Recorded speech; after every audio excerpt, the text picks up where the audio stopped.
పిల్లలకి స్కూల్ పాఠశాల అయితే పేరెంట్స్కి స్కూల్ పేరెంట్స్శాల. నమస్కారం, వెల్కమ్ టు సుమన్ టీవీ. నేను గీతాంజలి. ఇవాళ మనతో పాటు ఉన్న అతిథి శ్రీ విద్యాపీఠం వ్యవస్థాపకులు, గత 45 సంవత్సరాలుగా శ్రీ విద్య ఉపాసనతోటి ఎంతో మందికి మంత్రోపదేశాన్ని చేసిన శ్రీ గురు కరుణామయ్య గారు ఉన్నారు. వారితో మాట్లాడి కొన్ని అమూల్యమైన విషయాలు తెలుసుకుందాం. గురువు గారితో మాట్లాడదాం. గురుగారు నమస్కారం అండి. ఎలా ఉన్నారండి? చాలా నిజంగా అమ్మకే కృతజ్ఞతలు చెప్పుకోవాలి. మళ్ళీ మీ విలువైన సమయం మాకు కేటాయించినందుకు, ఈ అవకాశం దొరికినందుకు. ఎన్నో సందేహాలు చాలా అంటే అవన్నీ నివృత్తి చేస్తూ వచ్చారు. అవి చిన్న చిన్నవే అయినా చాలా పెద్దవి జీవితంలో. అలా చాలా వరకు ప్రేక్షకులు కూడా వాటిని విని ఆచరిస్తున్నారు, ఆ పూజలు అవి చేసుకుంటూ ఉన్నారు. అందులో భాగంగా మరికొన్ని ప్రశ్నలు మా ముందు ఉంచారు, అవి నేను మీ ముందు ఉంచుతున్నాను. ఇందులో భాగంగా వారాహి అమ్మవారు నవరాత్రులు ప్రారంభమవుతున్నాయి. ఎక్కడ చూసినా ఈ అమ్మవారి గురించే. వారాహి అమ్మవారు ఇలా అట తాంత్రికమైన పూజలు చేయాలంటారు కొంతమంది, లేదు సాధారణమైన పూజలు చేయాలని కొంతమంది. అసలు అమ్మవారు ఎవరు? వారాహి అనే పేరు ఎందుకు వచ్చింది? లక్ష్మీ అమ్మవారైనా, పార్వతీదేవియా, లేకపోతే సరస్వతీదేవియా, అసలు ఆది పరాశక్త? ఇలా ఎన్నో సందేహాలు ఉన్నాయి. అసలు ముందుగా వారాహి అమ్మవారు ఎవరు? ఆవిడ విశిష్టత, ఆవిడ అవతార విశిష్టత తెలియచేయండి. మంచి ప్రశ్న అడిగారు. శ్రీ విద్యా పరంగా చూస్తే శ్రీ విద్యలో గణపతి, బాల, రాజశ్యామల, వారాహి, లలితమ్మ, ఈ దేవతలు ఒక్కొక్క దేవత ఉపాసన కొన్ని నెలల పాటు చేసుకుంటూ వస్తే ఈ దేవతల వల్ల, గణపతి ఉపాసన వల్ల మూలాధారంలో మనకున్నటువంటి భయము, అనుమానము తొలగిపోయి ఫోకస్ అండ్ కాన్సన్ట్రేషన్ వస్తుంది, శ్రద్ధ, ఏకాగ్రత. దానికోసం 3 నెలలు ఉపాసన చేయాలి, 3-4 నెలలు. తర్వాత బాల ఉపాసన చేస్తే మనకున్న కోపాలు అన్ని పూర్తిగా పోయేవరకు. అందుకే క్రోధ నాశిన్యే నమః అన్నారు, క్రోధ శమన్యే నమః అంటారు, లోభ నాశిన్యే నమః అంటారు.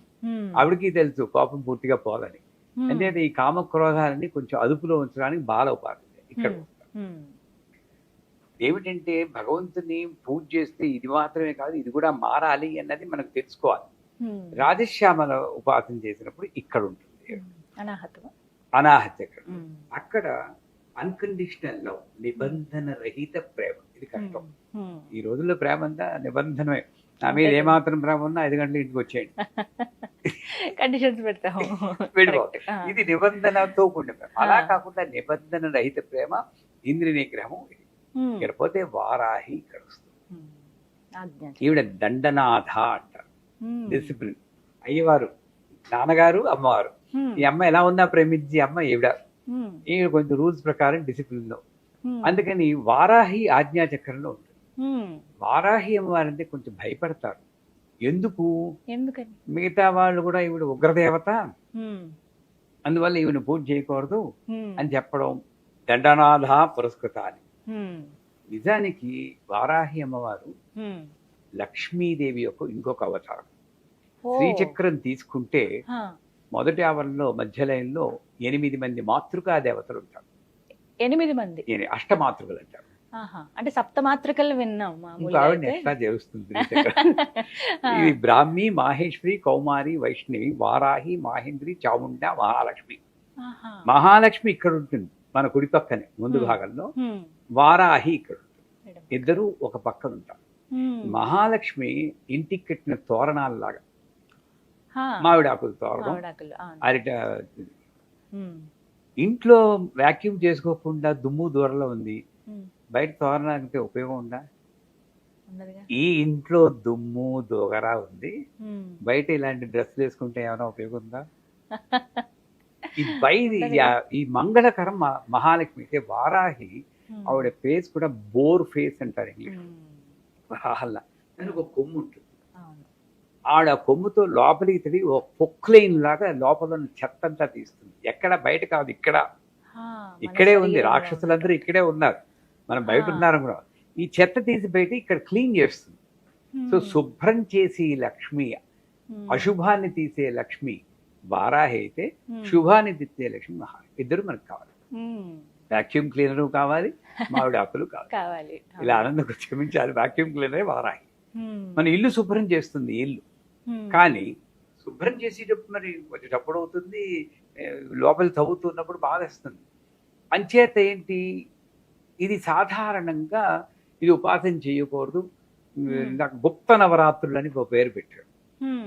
గుప్త నవరాత్రులు అంటే ఏంటి, ఎవరికీ తెలియదు, అనాదిగా మరుగుపడిపోయింది. అంతేగాని గుప్తం అంటే ఎవరో గుప్తంగా చేసుకోవాలి అని అప్పుడు లలితా సహస్రనామం కూడా లలిత రహస్యనామ సహస్ర స్తోత్రం అంటారు. అని గుసగుసగా చదవండి, పైకి చదువుతారు, ఎవరు చదువుకోడు.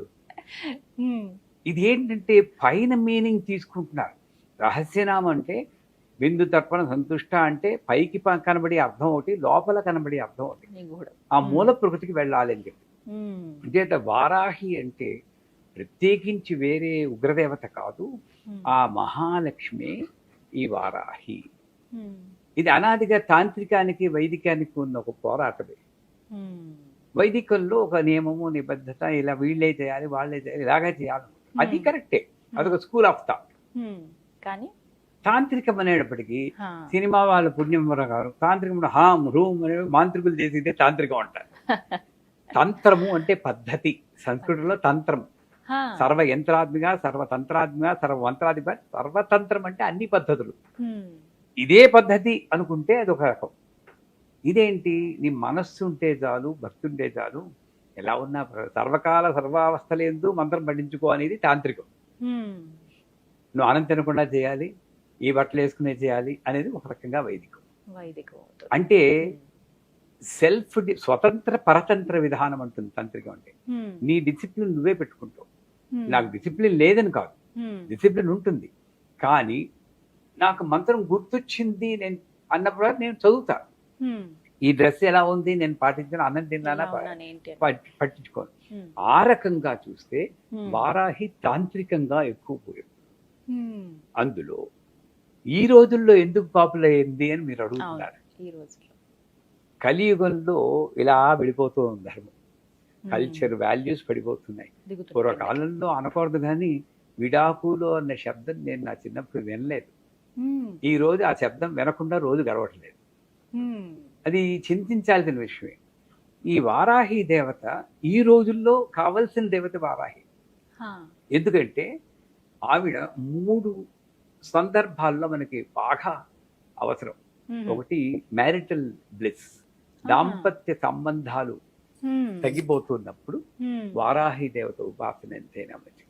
వారాహి దేవత ఉపాసన అంటే పెద్ద మంత్రం చెప్పుకున్నా, మంత్రం విన్నా సరే ఆవిడ రక్షిస్తుంది.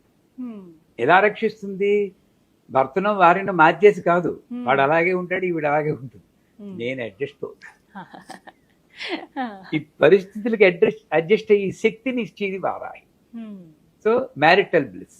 రెండోది క్రానిక్ ఇల్నెస్ అంటారు, దీర్ఘకాలిక రోగాలు, నేను తెలియకుండా రోగాలు ఎలా పట్టి పీడిస్తుంటే దానికి కూడా వారాహి. అందుకే సర్వదుష్ట ప్రదుష్టానం అనేది సర్వరోగ ప్రరోగాణం అని మార్చి చదివితే బ్రహ్మాండమైన రోగాలు తగ్గుతాయి. అది. మూడోది కోర్టు కేసులు, లీగల్ ఇంప్లికేషన్స్ లో ధర్మం మన పక్క ఉంటే అక్కడ కండిషన్ ఉంది. అధర్మంగా ఉంటే నేను జయించింది, ధర్మం మన పక్క ఉంటే వారాహిదేవి రక్షిస్తుంది. ఇంత ప్రయోజనం ఉంది కాబట్టి, కలియుగంలో ఇంత అవసరం ఉంది కాబట్టి వారాహిదేవి ఇప్పుడు పైకి వచ్చింది. వీళ్ళు పాపులరైజ్ చేయలేదు, ఆవిడ అనుకుని ఈ కాలంలో నేను అనుగ్రహిద్దాన్ని ఆవిడే పైకి వచ్చింది. ఇంతకుముందు వైభవ లక్ష్మి అని చెప్పేసి కొన్నాళ్ళ పాటు అవన్నీ చేశారు. ఇప్పుడు మళ్ళీ మళ్ళీ పట్టుకొచ్చాయి. ఇప్పుడు వారాహి అంటే ఏ సమయానికి ఎవరికి అవసరం ఉందో ఆ రూపంలో అనుగ్రహించి ఆ తెల్లే ఇన్ని రూపాల్లో. అలా వారాహి ఆవిడే అనుకుంది రావాలి, పూజ చేయించుకోవాలని. అయితే పూజ నియమాలు చాలా మంది తెలుసుకోవాలనుకుంటారు. ఇప్పుడు నవరాత్రులు రాబోతున్నాయండి, అసలు ఏ విధంగా చేయాలి? అమ్మవారిని ఎవరు కొలవచ్చు, ఎవరు దూరంగా ఉండాలి? ఇది కూడా ఒక ప్రశ్న. ఇంట్లో పూజ చేసుకోవద్దని కొంతమంది, కేవలం ఆలయాలు ఉన్నప్పుడు, పీఠాలు ఏమైనా ఉన్నప్పుడు అక్కడికి వెళ్ళి చేసుకోండి అని. ఇంటి దగ్గర అయితే మళ్ళీ ఆ దుష్ప్రభావాలు కూడా ఉంటాయి, మీరు సరిగ్గా చేయకపోతే అవి కూడా ఎదుర్కోవాల్సి ఉంటుందని ఇలా కొన్ని సందేహాలు అడిగారు. వాటి గురించి వివరణ. ఇంట్లో పర్సు పోయింది అనుకోండి, ఊళ్ళో వెతుకుతారా, ఇంట్లో వెతుకుతారా? ఇంట్లోనే వెతుకుతాం. ఎక్కడ ప్రాబ్లం ఉందో అక్కడే సొల్యూషన్. అంతే. ఇంట్లో గొడవలు ఉన్నాయి, మనశ్శాంతి లేదు, నేను గుళ్ళోకి వెళ్ళి పూజ చేసుకుంటే ఎలా అవుతుంది? ఈ వారాహి దేవత ఎక్కడ ప్రాబ్లం ఉంటుందో అక్కడ సాల్వ్ చేసి దేవత అది. మనకేమిటి, ఈవిడ ఉగ్ర దేవత, ఏమిటి ఇంట్లో చేయకూడదు. మరి బెజవాడ కనకదుర్గ కూడా మహిషాసుని సంహరించినప్పుడు ఇలా పెట్టింది. ఆవిడ పూజ చేసి నరసింహస్వామి ఈవిడ కన్నా భయంకరంగా సింహం ఆకారంలో ఉంటారు. అటువంటి నరసింహస్వామిని కూడా ప్రహ్లాదుడు భయపడకుండా ఇలా ప్రార్థించేటప్పుడు ప్రసన్నవదంతో ఉన్నాడు. మనకేమిటంటే ఈ ఉగ్రం చూసేటప్పటికీ అది ఎవరి మీద ఉగ్ర స్వరూపం చూపించింది అన్నది మనం మర్చిపోతున్నాం. విశుక్ర ప్రాణహరణ వారాహి వీరనందిత అంటుంది లలితా సహస్రం. విశుక్రుడు అంటే ఎవడు? శుక్రం లేనివాడు విశుక్రుడు. అంటే ఈ మలినాలతో నిండి చైతన్యం లేకుండా ఎప్పుడు అరుస్తూ కోపడుతూ తామసిక శక్తితో ఉండి చైతన్యం లేకుండా ఉన్న వాళ్ళకి వాళ్ళలో ఉన్న తామస శక్తిని దునుమాడడానికి సంహరించడానికి అవతారం వచ్చింది. తప్పదు. దొంగాడిని వెళ్ళిన ఆయన అంటే ఊరుకుంటే పోతావా పోవా అనాలి. పోతావా పోవా అన్నంత మాత్రం ఈవిడ ఉగ్రరేపు దేవత కాదు కదా. అంచేత ఈవిడలో ఉగ్రం దేని మీద అంటే మనలో ఉన్న కోపం మీద, మనలో ఉన్న ఈర్ష్య మీద, అసూయ మీద ఉగ్రం కావాల్సింది. అంచేత కేవలము ఉగ్ర స్వరూపం కాబట్టి ఇంట్లో పూజ చేసుకో. శనీశ్వరుడు దీపం కూడా ఇంట్లో వెలిగించకూడదు అంటాడు. అదేలో గుళ్ళో వెలిగించాలి. ఇవన్నీ ఒక మిస్నోమర్స్ అనే నా దృష్టిలో. ఎందుకంటే వారాహి ఉపాసన నేను రోజు మేము చేస్తాం, మా శిష్యులు అందరూ చేస్తారు. వాళ్ళందరూ బాగానే ఉన్నారే. నువ్వు పూజ చేసినా చేయకపోయినా జరుగుతూనే ఉంటుంది. దీనికి దానికి లింకులు పెట్టేస్తుంటూ ఉంటాం. గమనించాలంటే ఆషాఢ మాసం శూన్యమాసం, పెళ్లిళ్ళు చేయరు. అవునా కదా? ఏ పండుగలు పెద్ద ఉత్సవాలు ఏముండవు. ఇక్కడ శూన్యంగా ఉన్నప్పుడు వచ్చేదే వారాహి. అక్కడ కూడా మనకి పండుగలు ఎక్కువ ఉండదు. శ్రావణ మాసం వస్తేనే అప్పుడు కళకళలాడుతూ మళ్ళీ వినాయక చవితి ఇవన్నీ వస్తాయి. వరలక్ష్మి వ్రతాలు, వినాయక చవితి, తర్వాత దసరాలు. ఈ శూన్యంగా ఏ భక్తి ఏమీ లేకుండా ఉన్నప్పుడు మైండ్ అటు ఇటు వెళ్ళడానికి ఛాన్స్ ఉంది. అందుకని శూన్యమాసంలో ఉన్న నన్ను ఉద్ధరించడానికి వచ్చినటువంటి లక్ష్మీదేవి వారాహి. అందుకని ఆషాఢంలో వస్తుంది. ఆషాఢ శుద్ధ పాడ్యం నుండి ఆషాఢ శుద్ధ నవం వరకు ఈవిడ్ని ఉపాసన చేయడానికి చాలా మంత్రాలు ఉన్నాయి. ఆ మంత్రాల పేర్లు విని కూడా మన వాడు భయపడిపోతుంటారు. ఉంటాయి మరి. బృహద్వారాహి, లఘువారాహి, కిరాత వారాహి, ధూమ్ర వారాహి, స్వప్న వారాహి అని. కిరాత వారాహి ధూమ్ర అమ్మమ్మో అనుకుంటాం. వాటి జోలికి మనం వెళ్ళద్దు. లఘువారాహి ఉంది కదా, ఐం గ్లౌం వారాహ్యే నమః, ఇది లఘువారాహి. ఇది అందరూ అంటారు ఎవరు మంత్రాలు ఇలాంటి పైకి చెప్పకూడదని. అసలు అకారాది క్షకారాంత మాతృకావర్ణ స్వరూపిణి వైఖిరి వాక్ స్వరూపాయనవ అని లలితా సహస్రనామంలోను, త్రిశతిలోను అన్నిట్లోనూ చెప్తుంది. మీరు ఏం మాట్లాడినా ఆ నుండి క్ష వరకు అది మంత్రమే ఉంటుంది. మంత్రం బయటికి చెప్పకూడదు, మాట్లాడకుండా వద్దు నిజానికి. అంచేత ఈ వారాహి దేవతని ఈ 9 రోజుల్లోనూ 16 ఉపచారాలు పూజ చేసి, లేదు నాకు రాదు 5 ఉపచారాలు గంధ పుష్ప ధూప దీప నైవేద్యం, ఐం గ్లౌం వారాహ్యే నమః, ఐం గ్లౌం వారాహ్యే నమః అనుకుంటూ చేసి వారాహి అష్టోత్తరం అని ఆ అష్టోత్తరంతో పూజ చేసి ఈవిడికి నైవేద్యం. ఇక్కడ కూడా ఏమిటంటే ఆవిడికి అదంటే ఇష్టం, ఈవిడికి ఇదంటే ఇష్టం. మనకున్నట్లే ఇష్టాలు పెట్టేందుకు తృప్తి పడిపోతూ ఉంటాం. ఇక్కడ ఆవిడికి ప్రీతి లేదు, అప్రీతి లేదు, ధర్మము లేదు, అధర్మం లేదు. వీటికి అన్నిటికీ అతీతం, రూపాతీత, గుణాతీత, నామాతీత, తత్వాతీత, అతీతమైన భగవంతుని పట్టుకొని ఆవిడికి ఇదంటే ఇష్టం అంటే. కానీ ఇక్కడ రక్తవర్ణ మాంసనిష్ట గుడాన్న ప్రీతమానస అని లలితా సహస్రం. మాంసనిష్ట అంటే మాంసం అంటే ఆవిడికి ఇష్టం అని. మాంసం అంటే చికెన్ మటను కాదు, నాలో ఉన్నటువంటి అహంకారమే నాకు ఒక రూపం కలిగిస్తూ ఉంటుంది. ఈ మాంసమే ఇది అహంకారం. నేను పురుషుణ్ణి అని అహంకారం, నేను ఫలానా అని అహంకారం. ఇవన్నీ ఒక రూపం కలిగి. న్యాయంగా ఇవన్నీ తీసేయండి, అందరిలో ఈ మాంసాన్ని తీసేస్తే అస్థి పంజరమే. అవునా కదా? అన్ని ఒకలాగే ఉన్నాయి. ఐడెంటిటీ కలిగించేది మాంసం. ఈ ఐడెంటిటీ అన్న అహంకారాన్ని తీసేస్తుంది కాబట్టి ఆవిడ మాంసనిష్ట అన్నాడు. కానీ ఆవిడకి ఇష్టం కదా, నేను మాంసం పెట్టలేను కదా. మాంసానికి ప్రతీకగా మినపగారెలు పెడతారు. పెట్టి వండి ఉగ్రదేవత కదా, ఎందుకంటే ఒక తేనె చుక్కు వేస్తాం.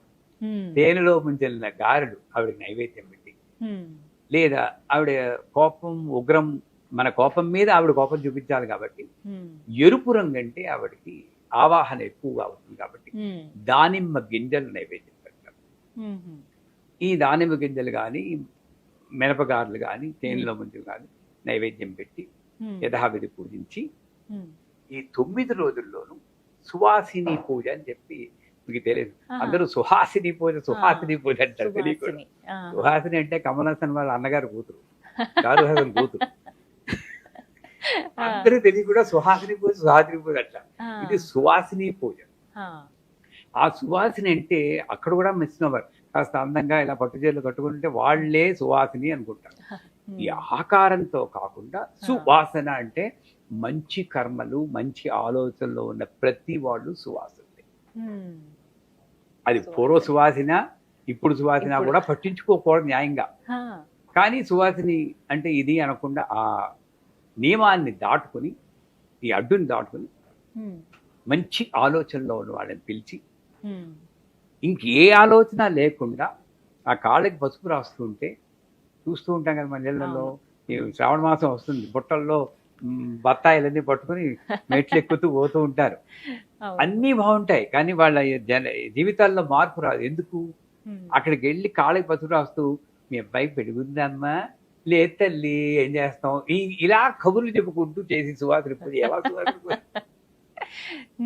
అదే సువాసిని పూజ చేసినప్పుడు ఆవిడ్ని మాట్లాడకుండా కూర్చోమనాలి. అమ్మ కళ్ళు మూసుకుని కూర్చొని అమ్మవారిలా కూర్చోడు తల్లి అని జపం చేసుకోండి. నేను కూడా ఇంకొక ఇతరమైన విషయాలు మాట్లాడకుండా ఆ పాదాలకి పసుపు రాసి చక్కగా బొట్టు పెట్టి ఆవిడ పీకేయకుండా, ఎలా పీకేయకుండా ఆ పువ్వులేవో ఒళ్ళో పెట్టి ఆ సువాసినికి యథాశక్తి మన శక్తి కొలిది పూజ చేసి చీరవ జాకెట్ ఏదో ఇచ్చి చేయడం. చేశాక మూడో నియమం ఏంటంటే వారాహి తర్పణాలు ఉన్నాయి. ఇక్కడ తర్పణం అనగానే పోయిన వాళ్ళే మనకు గుర్తు, అవునా కదా? తర్పణం అంటే వాడికి. కానీ తర్పణం అంటే దేవతర్పణం, ఋషి తర్పణం, పితృతర్పణం అని 3 తర్పణాలు. తర్పణం అనేది ఇది తర్పణం అంటే, తర్పణం అంటే నా ఆనందాన్ని కృతజ్ఞతని తెలుపుకోవడానికి చేసే ప్రక్రియని తర్పణం అంటారు. పితృతర్పణాలు కూడా తాతగారు చాలా థ్యాంక్స్ అండి, మా నాన్నగారు అమ్మగారిని ఇచ్చారు, మంచి జీవితాన్ని ఇచ్చారు, థ్యాంక్ యూ వెరీ మచ్, పితృతర్పణం. దేవుడా థ్యాంక్స్, దేవతర్పణం.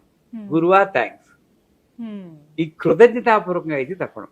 అంచేత వారాహి దేవత కూడా శూన్యమాసంలో వచ్చేవాడికి మా నా జీవితాన్ని రక్షిస్తూ ఉండు తల్లి, థ్యాంక్ యూ వెరీ మచ్ అనుకుంటూ పంచామృతాలు. పంచామృతాలు అంటే ఏమిటి మీకు తెలుసు, పాలు, పెరుగు, నెయ్యి, తేనె, పంచదార అవన్నీ కలిపి, అది కూడా మన వాళ్ళు ఏం చేస్తారు, అన్ని ఇంత చేసి చెక్కగా జిగటగా చేసి ఎక్కి అవి మేమీ పోస్తే ఎలా ఉంటుంది మీకు అసలు, అయితే నెయ్యి తేనె ఒకటి ఇంత కలిపి పెరుగుని చేత అక్కడ కూడా పాలు ఎక్కువ పోసి ఈ పెరుగు నెయ్యి లాంటి కొంచెం తక్కువ దాంతో ఇలా పెట్టి తర్పణం. ఐంగ్లం వారాహీనమ తర్పయానం, ఐంగ్లం వారాహీనమ తర్పయానం. దీనికి దీక్ష అక్కర్లేదు, భయపడక్కర్లేదు. ఆవిడ మరీ కోపం నరికేస్తుంది రకమన్, అంతకన్నా గొప్ప అదృష్టం ఏముందమ్మా ఆవిడ చేతితో తేవడం కదా. ఈ రకమైన ధైర్యం ఉంటేనే నీకు ధీరాధీర సమర్జిత అంటుంది అమ్మవారు. ఈ ధైర్యం ఉంటేనే తగ్గుతుంది. హిందీలో కూడా దిల్వాలే దుల్హనియా లే జాయేంగే. నువ్వు దిల్వాలేవా లేక అధీరుడు వాళ్ళది దుల్హన్ నీకు దొరకాలా లేదా అని నిర్ణయిస్తుంది. ధైర్యంగా నువ్వు పూజ చేయి. ఐంగ్లం వారాహినం తప్పేయాలి చేసి చివరగా కండిషన్ ఏంటంటే, ఉత్తప్పుడు ఎలాగా అందరి మీద అరుస్తూనే ఉంటాం, ఆ 9 రోజులైనా కాస్త నోరు అదుపులో పెట్టుకుని ఎవరి మీద అరవకుండా శాంతి. ఇది చాలా కష్టం, బూర్లు పులిహార్లు ఎన్నైనా చెప్పి ఇలా పూజ చేస్తున్నప్పుడు కూడా ఏదో ఒకటి ఉంటుంది. కనీసం ఆ 9 రోజులు పూజ మన నోరు అదుపులో ఉంటుంది, ఎవరిని అరవకుండా మీలాగా మంగళకరంగా అలంకరించుకుని మంగళకరమైన ఆలోచనలతో, మంగళకరమైన వాక్కుతో మంగళకరంగా నవరాత్రులు గడిపితే తప్పకుండా ఆ మహాలక్ష్మి వారాహి రూపంలో మన సంసారాల్ని రక్షిస్తుంది. అందులో సందేహం లేదు. చక్కగా వివరించారు. అయితే ఇంకా కొన్ని సందేహాలు ఉన్నాయి. ఇందులో ఏమిటంటే, ఏ సమయంలో అమ్మవారికి పూజ చేయాలి? అమ్మవారు గుప్త దేవత కదా, సాయంత్రం వేళ అంటే చీకటి పడినప్పుడు వారాహి అమ్మవారికి పూజిస్తే చాలా మంచిది అంటూ ఉంటారు. ఎంతవరకు నిజమండి? కరెక్ట్.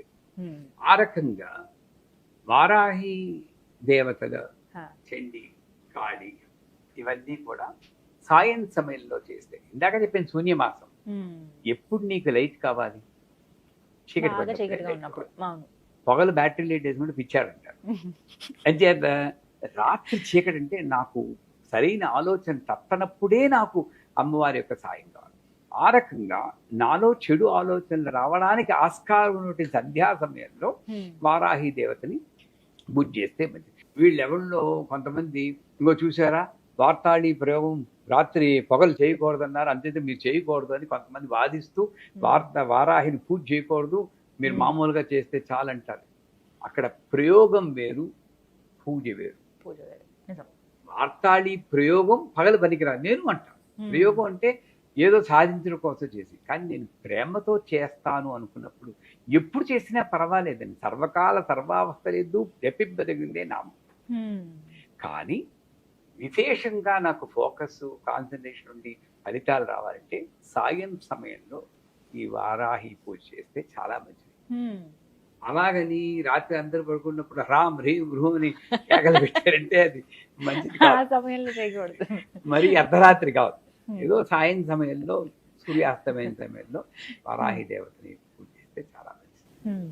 అలాగే ఫోటో అమ్మవారి పటం పెట్టుకుని పూజ చేయాలంటారు. సాధారణంగా ఏంటంటేనండి, ఏదైతే ఉంటుందో దేవుడి గది, అక్కడ అమ్మవారి ఫోటో ఉంటుంది, అక్కడ డైరెక్ట్ గా దీపం పెట్టేసి అందరు దేవుళ్ళతో పాటు చేయాలా, సెపరేట్ గా పీఠం పెట్టుకుని అలా అమ్మవారిని పూజిస్తే మంచిదా? వారాహి దేవత అన్నా, లక్ష్మి అన్నా, సరస్వతి అన్నా, దుర్గన్న అన్నీ ఒకటేనర్రా. ఈ సందేహాల నుండి బయటపడాలి. ముందు. అమ్మవారు 11వ చాప్టర్లో 10వ చాప్టర్లో చెప్తుంది, ఉమ్, ఏకైవాహం జగత్యత్ర తృతీయా కామమా పరా ఉమ్, పశ్యేత దుష్ట అని ఆ రాక్షసుని తిరుగుతుంది. రాక్షసు అంటాడు, బ్రాహ్మీ మాహేశ్వరి ఇంతమంది ఆడవాళ్ళని పెట్టుకుని యుద్ధం చేస్తున్నావు, ఇల్లుంటే ఒక్కదాని రా, నేను చూసుకుంటానంటాడు. ఉమ్, పిచ్చాడా, వీళ్ళందరూ నేనేనరా, ఉమ్, నా విభూతులే వీళ్ళందరూ. ఆ లెక్కకు వస్తే స్త్రీలందరూ నా విభూతులే అంటారు. ఉమ్, ఆ ముక్క మొగాళ్ళందరూ పాటిస్తే ఎప్పుడో బాగుపడుతుంది లోకం. స్త్రీలందరూ నా విభూతులే అని చెప్పింది అమ్మవారు. ఉమ్, ఆడవాళ్ళ రూపంలో ఎవరు వచ్చినా అమ్మవారి స్వరూపమే. ఉమ్, అలా అన్నప్పుడు వారాహి దేవతను మాత్రం సెపరేట్ గా పెట్టుకుంటే వెలేసినట్టు అవుతుంది. ఉమ్, నాకు ఎక్కడ కన్వీనియంట్ గా ఉంటుందో, ఏది పూజలు అక్కడే ఆ ఫోటో పెట్టుకుని, ఉమ్, అసలు ఇన్ఫాక్ట్ మాకు సమస్యలతో మెసేజ్లు పంపిస్తూ ఉంటారు. ఉమ్, మేము వాళ్ళకి ఒకటే చెప్తాం, ఉమ్, వారాహి ఫోటోది పెద్దది ఎన్లార్జ్ చేసి, మీ సమస్య ఎంత పెద్ద అయితే అంత ఎన్లార్జ్ చేసుకోండి, 3 అడుగులు 2 అడుగులు ఉమ్, చేసి లివింగ్ రూమ్ లో పెట్టండి. అంటే టీవీలో ఎక్కడో అది అప్పుడప్పుడు మనం చూస్తూ ఉండాలి. ఉమ్, ఎక్కువ సార్లు మన దృష్టి వాటి మీద పడాలి. పూజ కూడా అక్కర్లేదండి నిజంగా. ఉమ్, ఆ వారాహి మంత్రం ఉంటుంది, ఉమ్, ఈ మంత్రంలో ఉంటుంది నాదం ఉంటుంది. ఈ ఉమ్, నాదం బ్రెయిన్ వేవ్స్ మన సిగ్నల్స్ పంపించి ఉమ్, ఆ మనిషిని మారుస్తుంది. ఓ, ఇది చేస్తే చాలంటాం. ఉమ్, చేత వారాహి పూజని ఫోటోనైనా సరే ఉమ్, మీరు పూజ గదిలోనే పెట్టుకోండి, ఉమ్, అక్కడే చేయండి. ఉమ్, కాకపోతే ఎవరైనా నలుగురిని పిలిచి చేయాలనుకోండి, పూజ గది చిన్నదనుకోండి, ఉమ్, అప్పుడు బయట పెట్టుకోండి, ఉమ్, పర్వాలేదు. కానీ వారాహి ఉగ్రదేవత కదా, ఉమ్. ఆవిడ బయట పెట్టాలి అని వెలేది మాత్రం చాలా తప్పు. ప్రతినిత్యం పఠించవలసిన మంత్రం ఏమిటండి అమ్మవారిది, వారాహి అమ్మవారి? అమ్మవారిది సులభంగా అందరికీ భయం లేకుండా ఐం హ్రీం శ్రీం శ్రీమాత్రే నమః అదే చాలు. ఉమ్, ఈ పర్టికులర్ గా ఈ టైంలో ఉమ్, ఆవిడ వారాహి రూపంలో ఉంటుంది కాబట్టి ఉమ్, ఐం గ్లౌం వారాహి నమః. ఉమ్, అదే దేవత భాద్రపద మాసంలో గణపతిగా వస్తుంది కాబట్టి ఉమ్, గణపతి కూడా ఆవిడే. అందుకే కుంభకోణం వెళ్తే గణేశ్వరి అనే దేవత ఉంది. ఉమ్, వినాయకుడే ఆడ రూపంలో ఉంటారు అక్కడ, ఉమ్, మీరు చూసారో ఆవిడ గణేశ్వరి అంటారు. గణేశ్వరి. ఉమ్, అక్కడ ఆవిడే కాబట్టి గం గణపతయే నమః అని అప్పుడు పూజ చేస్తుంది. నువ్వు ఏ రూపంలో వస్తే ఆ రూపానికి సంబంధించిన మంత్రం చెప్పి ఆ టైంలో పూజ చేస్తావు. అలా. ఉమ్, లేదు అసలు ఈ గొడవ అంతా మనకెందుకు, శ్రీమాత్రే నమః అనే సింపుల్ మంత్రం అయితే ఈ భయం పడక్కర్లేదు. అమ్మా తల్లి నన్ను రక్షించు అని ఆ మంత్రంతో అన్ని పూజలు చేసుకో. ముఖ్యంగా గుర్తు పెట్టుకోవాల్సినవి ఏమిటండి వారాహి అమ్మవారి పూజలు? ముఖ్యంగా గుర్తుపెట్టుకోవాల్సింది చెప్పేది, ఉమ్, భయం లేకుండా పూజ చేయడం. ఉమ్, రాహ్ అంటే చీకటి, చీకట్లో వా అంటే అభయము, అమృతము, అభయార్థం, వరద అంటారు. నా చీకట్లో నన్ను రక్షించి తల్లి ఈవిడే అని నేను గుర్తుంచుకుంటూ ఉంటాను. నెంబర్ 1. నెంబర్ 2, వారాహి ఆజ్ఞాచక్రంలో ఉంది కాబట్టి నా ఆలోచనల్ని నియమబద్ధంగా వెళ్ళేటట్టు చేసి లక్ష్మీదేవి ఆ వారాహి. ఈ వారాహిదేవి ఇప్పుడు శ్యామాదేవి ఉపాసన చేస్తున్నప్పుడు కొన్ని నియమాలు పెట్టారు. ఆ నియమాలు అంటే ఏమిటి? మనల్ని మార్చడం కోసమే. కృష్ణుడు నలుపు, శ్యామ నలుపు అని చెప్పి నల్ల పిల్లాని గేలి చేయకూడదు అంటారు. ఉత్తప్పుడు వీడు నల్ల పిల్లాని గేలి చేయకరా అంటే వీడు విండు. నువ్వు శ్యామ ఉపాసన చేస్తున్నావు వాడినినా నల్ల పిల్ల అనుకురా అంటే అమ్మో శ్యామ ఉపాసన కాబట్టి ఎలాగో ఒకలా వాడిని మార్చడం కొద్దిగా. అసలు ఎప్పుడు కూడా ఎవరిని గేలి చేయకూడదు. అలాగా శ్యామ అన్నప్పుడు ఇలా గేలి చేయకూడదు. అలాగే వారాహి ఉన్నప్పుడు సాధ్యమైనంత వరకు మన కోపాన్ని వారాహి దేవతతో అదుపులో ఉంచుకోవాలి. అయితే వారాహి ఉపాసన చేస్తూ నేను అందరి మీద కోపాన్ని ప్రదర్శిస్తాను అంటే అది అంత మంచిది కాదు. కోపాన్ని అదుపులో ఉంచుకోవాలి. ఆ అదుపులో ఉంచుకోవడానికి ఈ మంత్రం పనిచేస్తుంది. ఏ మంత్రం? ఐం గ్లౌం వారాహ్యే నమః. గ్లౌం అనేది గకార లకారం అంటే గ అంటే గణపతి, ల అంటే లక్ష్మీదేవి యొక్క సౌభాగ్యం. అంటే స్థిరమైనటువంటి సౌభాగ్యం ఏమిటి? మీకు నాకును సంతోషంగా శాంతంగా స్థిరమైన సౌభాగ్యం. గ్లౌమ్ అనగానే శాంతం వస్తుంది. ఐం అంటే జ్ఞానం, జ్ఞానంతో కూడిన శాంతమే వారాహి. ఆ వారాహి దేవత ఉపాసనకు ఇది గుర్తుంచుకుంటూ మనం చేస్తే పూజ చేసేంత ఫలితం ఉంటుందా? ఇలా మంత్రం ఒక్కటే ఉచ్చరిస్తే ఎన్నిసార్లు స్మరించుకోవాలి? అలా అసలు లెక్క లేదమ్మా మంత్రానికి. ఇప్పుడు ఇలా ఆఫీస్ లో ఉన్నప్పుడు, ఖాళీగా కూర్చున్నప్పుడు, ఎప్పుడైనా ఏమండి, ఒకటి ప్రాణ ప్రయాణ సమయే నారాయణ శబ్ద మాత్రమే పునర్జన్మ నశ్యతి అంటే ఏమిటి? ప్రాణం వెళ్ళిపోయాడు నారాయణ అంటే చాలు, ఇంకో జన్మ లేదంటుంది. మనం ఏదో నమ్మకంతో బతుకుతున్నాం అంతే కదా. మనం పుట్టగానే ఈయనే మీ నాన్నగారు అని చెప్తుంది అమ్మ. నాన్నగారిని నేను చూడలేదు, అమ్మే నాకు తెలుసు. మళ్ళీ డిఎన్ఏ శాంపుల్ నాన్నగారిని ఎలా ప్రూఫ్ ఏమిటి నేను అడగలేదే, నమ్మేను కదా. నమ్మకంతో నేను జీవితాన్ని స్టార్ట్ చేశాను. నమ్మకంతో వెళ్ళినప్పుడు సర్వకాల సర్వావస్థలందు జపింపదగితే. ఎందుకంటే ఎప్పుడు పోతుందో ఈ జీవితం తెలియదు ఎవరికి. చాలా మంది, ఒక ఆయన ఎవరు బాత్రూమ్ లోనే వెళ్ళిపోయిన సినిమా యాక్టర్ కూడా మనం విన్నాం. అది విన్నప్పుడైనా సరే ఎందుకు అలాంటి న్యూస్లు వస్తుంటాయంటే అప్పటికైనా గుర్తు తెచ్చుకోవాలా, ఎప్పుడు పోతావో నీకు తెలీదు. అందుకే స్నానం చేస్తూ కూడా ఓం నమో భగవతే వాసుదేవాయ అనుకుంటూ స్నానం చేయమంటాం మేము. ఏమో ఇలా పెట్టు ఆగిపోతే లాస్ట్ మంత్రం వాసుదేవ మంత్రం. అంటే ఇన్నిసార్లు పెట్టుకోకుండా. అది యాంటీబయాటిక్ అనుకుంటే ఇన్ని డోసులు ఇన్ని రోజులు, ఇది యాంటీబయాటిక్ కాదు. ఎప్పటికీ కావాల్సిన మంది. అదేత నియమం అంటూ పెట్టుకొని ఇన్నిసార్లు అన్నిసార్లు అని కౌంట్ మీద కాకుండా నాకు మీటింగ్ కి మీకు షూటింగ్ కి మధ్యలో గ్యాప్ దొరికితే మంత్రం చెప్పుకోండి, బ్రహ్మాండంగా ఉంటుంది. నన్ను నేనే మెసప్ చేసుకుంటున్నాను. ఈ టైంలోనే నేను మంత్రం చెప్పాలి, ఈ టైంలోనే పూజ చేయాలి అని. ఎప్పుడైనా సరే సౌందర్య లహరి చదివితే మనకు అర్థం అవుతుంది. ఎప్పుడైనా సరే నాకు ఇంత గ్యాప్ దొరికితే ఆ మంత్రం చెప్పాలి, తప్పే. ఇలా తల్లిని ప్రసన్నం చేసుకోవచ్చు. చాలా చక్కగా వివరించారు గురుగారు. నమస్కారం అండి. సుమన్ టీవీలో మీ పర్సనల్ అండ్ బిజినెస్ ప్రమోషన్స్ కోసం కింది నెంబర్కి కాంటాక్ట్ చేయండి.